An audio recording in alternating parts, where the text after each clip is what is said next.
Good afternoon, everyone. Welcome to this press conference, which will be given by the Eurogroup President, Pascal Donohoe, and the Chancellor of the Exchequer, Rachel Reeves. Without further ado, Minister Donohoe, the floor is yours. So, good afternoon, everybody, and you're very welcome to this press conference to follow up from the very important Eurogroup meeting that we have just concluded. All finance ministers of the European Union have just concluded a very positive and very worthwhile and constructive dialogue with Chancellor of the Exchequer, Rachel Reeves. We all joined in welcoming her to this meeting, in hoping that this can be the first of many such dialogues. At the start of such discussions, many speakers acknowledged that we are in a world at the moment of increasing volatility, of many challenges, of division and of difficulty.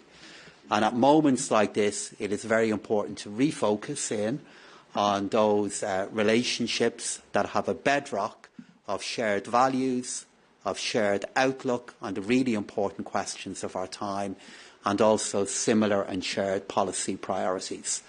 And we're all of the view that we have such a partner in the United Kingdom, and we had a very rich dialogue regarding what are the different topics that we are working on collectively. We all acknowledged, and I know the Chancellor will speak to this, of the reset that is underway between the European Union and the United Kingdom. That reset will lead to important meetings in the time ahead and will lead to discussions that we hope can lead to outcomes that further enrich the relationship and friendship between the United Kingdom and the European Union. But as we talked about the reset, we also had today a very powerful reminder, a reminder of all that we have in common. We look at our shared values with regard to the rule of law, with regard to international order, and we all acknowledged the immense contribution that the United Kingdom is making to supporting the people of Ukraine, to supporting the cause of democracy and safety here in Europe. We then moved on to the shared areas that we are working on together from a policy perspective. We have in the European Union and in the United Kingdom a new budget frameworks being established that seek to make our public finances safe, but also create the ability to invest in our future. In the EU and the UK, we're also working intensively on new energy policies regarding how we can move to a greener and to a safer future. And we're also involved in much work regarding how we can create the ability to invest in that future through the better management and use of private capital within the UK and the European Union. And we had a discussion regarding how we can support each other in that journey. So today was very valuable, very, very positive. The real value in it was the dialogue, the real value in it was the welcome and the acknowledgement from all of us of the work that Chancellor Reeves and Prime Minister Starmer are now leading in the United Kingdom, and the desire that we have to work together to deliver a better future for the people of the European Union and the United Kingdom. So, Rachel, thank you very much for being in attendance today, for the contribution that you've made, and we look forward to this being one of a series of discussions that we'll have in the future. Well, thank you very much, Pascal, for the very warm welcome that you and Eurogroup colleagues gave me this afternoon. And can I take this opportunity as well to congratulate you on your re-election last week in Dublin. I came here today to begin the reset that the UK government want to see in terms of our relationship with the European Union. And today, in many ways, was a milestone moment because it is the first time that a UK Chancellor has addressed the Eurogroup since we left the European Union. And I was really pleased and overwhelmed, really, by the response that I had from finance ministers across the European Union who want to reset, rebuild the relationships between our countries, and to have a more business-like relationship between the European Union and the UK, no longer based on division and antagonism, but acting in our own national interests to build better trade and cooperation between our countries, but also to cooperate in crucial areas like defence and security, as we have over the last few years, on Ukraine. And together we reminded ourselves of the work that we've done collectively through the Extraordinary Revenue Acceleration Programme, through sanctions, for example, to make life harder for Russia and also to put the Ukraine in the best possible situation that we can collectively do. In addition to that, a real clear recognition from everybody in the room that growth is not a zero-sum game, and that all countries in the European Union, and indeed the UK too, need to do more to boost our growth, our productivity and our competitiveness in international trade and on the international stage. And improving the trade relationships between our countries is one crucial way to do that, to make our businesses more competitive, to give them access to greater markets, and ultimately to improve living standards for working people. That's what I'm determined to do as Chancellor of the Exchequer, and I know from the meeting today that is something that we have allies, friends and partners with in the European Union as we begin to reset those relations as we move into the new year. Thank you very much. Many thanks, and we open the floor for a few questions. Over there, please. I think the mic is just behind you. Yes. I think there are mics on the two sides of the room. Joel Hills from ITV News. Chancellor, the Centre for European Reform says the reset of the type that Britain proposes will be helpful for trade, but is likely to do little to undo the costs that we've experienced as a result of Brexit. If you really want to boost economic growth in Britain, don't you need to be more ambitious? We got a mandate at the election in July to grow our economy, and we also included in that manifesto a number of red lines in terms of our relationship with the European Union. No return to the single market, the customs union or free movement of labour.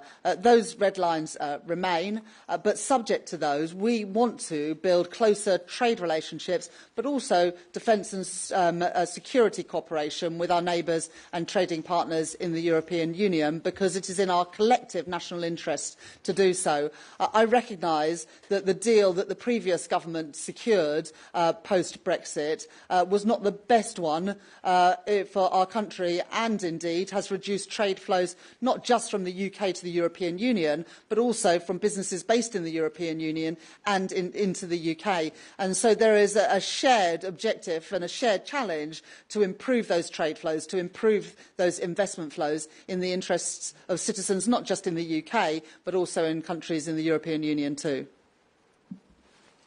Please, Jorge.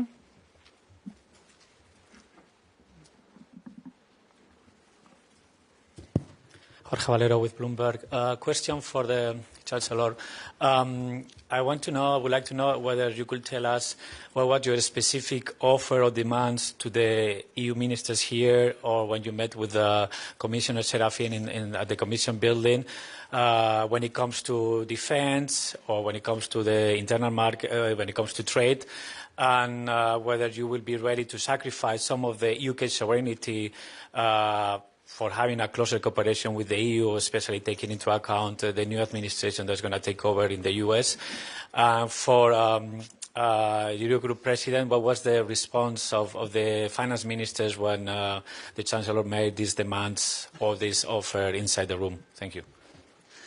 Thank you very much for that question. As well as meeting Eurogroup ministers today, I've also had the opportunity to meet Commissioners Serafin, Albuquerque and Dombrovskis. And that's really important for me and for this government to re-establish and rebuild relationships and indeed trust with our neighbours and trading partners and allies within the European Union. I did not come here today to start a negotiation or to lay down a set of demands.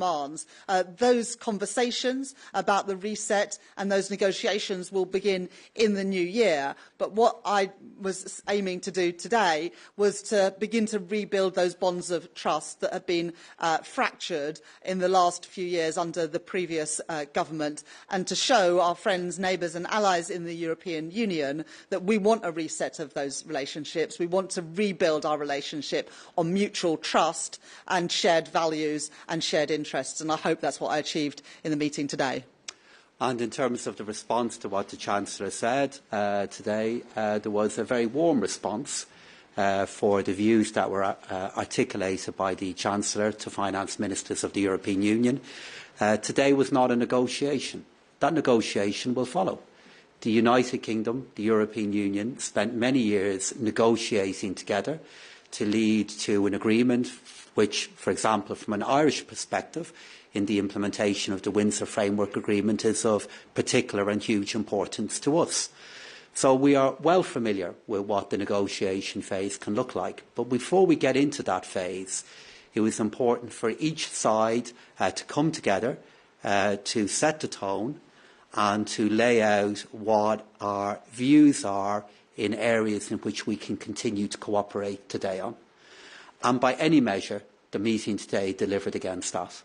The views that the Chancellor heard, the views that she outlined, allowed all of us to be reminded of what we have in common, the value of building on that, and I believe will set the stage for negotiations that will follow after that.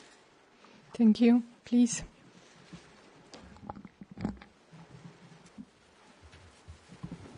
Hello, Faisal Islam, BBC News. Chancellor, you said that you wanted to reset and rebuild the relationship. It would be helpful to get a feel for just how ambitious that would be, recognising your repeat of the red lines. Are the following things on the table, because you haven't ruled them out? Full dynamic alignment of food standards in a veterinary deal, extending the fisheries deal, and some sort of youth mobility or experience exchange. And for Pascal, can anything like this happen in an ambitious way without a fisheries deal first? So the Eurogroup has many areas of competencies, but one of them, thank God, is not fisheries policy. And thank God we are blessed with colleagues elsewhere in the European Union, and I'm sure in the United Kingdom, for whom fisheries policies and many of the issues that you've covered off, they have a very deep expertise in. And those colleagues can go to work at another point, if appropriate, across next year. Today was not the day in which either the Eurogroup and finance ministers in the European Union, or indeed the Chancellor, laid out our detailed views regarding what the future could look like. Instead, what we had is, after many years, which at times were very difficult, we had the very symbolic and important value of having the Chancellor in the room with 27 finance ministers in the European Union, in which we were reminded of all we have in common. And we were reminded of our similar views of the big challenges facing the world. And that, in turn, I hope, can animate and set the tone for all of our other experts in negotiations in the year ahead, if they're appropriate. So the issue of fisheries, of youth mobility, all those other matters are for another day. Instead, what we had is an exchange of views and a reminder of what we have in common. As ever, I agree entirely with Pascal Donohoe. Today was not about starting a negotiation. Today was the preliminary work that is needed to rebuild trust and to build relations after a very fractious and antagonistic few years of relationships between the UK and the European Union. We want to draw a line under those relationships and turn a page to one of cooperation and recognising that there are so many areas where we want to and need to work together if we're going to improve living standards for our citizens and improve competitiveness of our economies. Many thanks. And one last question. Paula, maybe over there.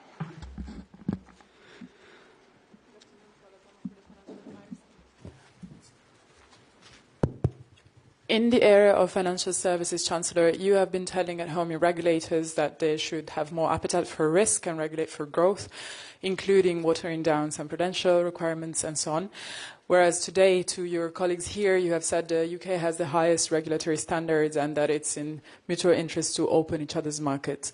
How do those two things square together? And Pascal, to you, do you think that beyond the talk for a reset, there might be regulatory divergence in the space of FinServ? Thank you. As I set out in my Mansion House speech a few weeks ago, it is important that regulators regulate not just for risk, but also for growth. And I set that out in the new remit letters to the financial service regulators. But we do have the strongest financial services regulations of anywhere in the world. But it is important to look again at the rule book, for example, that the FCA operates under to make sure that we remain competitive.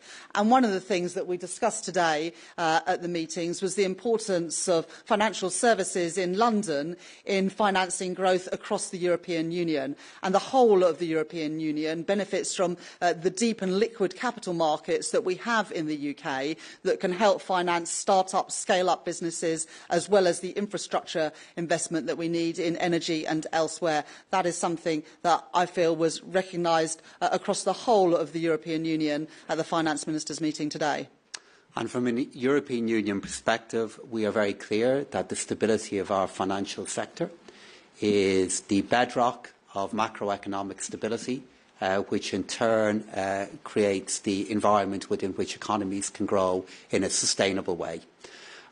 We are also committed to the very highest standards of regulation for the financial sector, and we don't believe that is in any way inconsistent with the financial sector in turn contributing to economic growth. In terms of the relationship between the UK and the EU on these matters, actually we have a dialogue and a memorandum of understanding between the UK and the EU and financial services that is progressing well, and that provides a forum within which issues like this can be discussed. But I want to go back to what the Chancellor and I have said repeatedly today. Today was not about either the UK or indeed the EU laying out clear views on detailed matters that may be negotiated in the future. Instead, what this was about is finance ministers who are facing the same challenges, whether it's representing the people of Leeds West or Dublin Central. The people that we serve are concerned about the same things: their living standards in the future, how we move to a greener and safer futures, and how we can invest in that in a way that is affordable. We're facing the same challenges. Today we heard some shared answers on that work.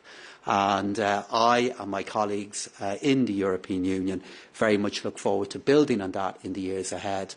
And I look forward to welcoming back the Chancellor to similar dialogues like this in the future. Thank you. Many thanks, Chancellor Reeves. Many thanks, President Donohoe, and to all of you for coming. We will now reconvene shortly the Eurogroup in regular format. Thank you. Thank you. Thank you.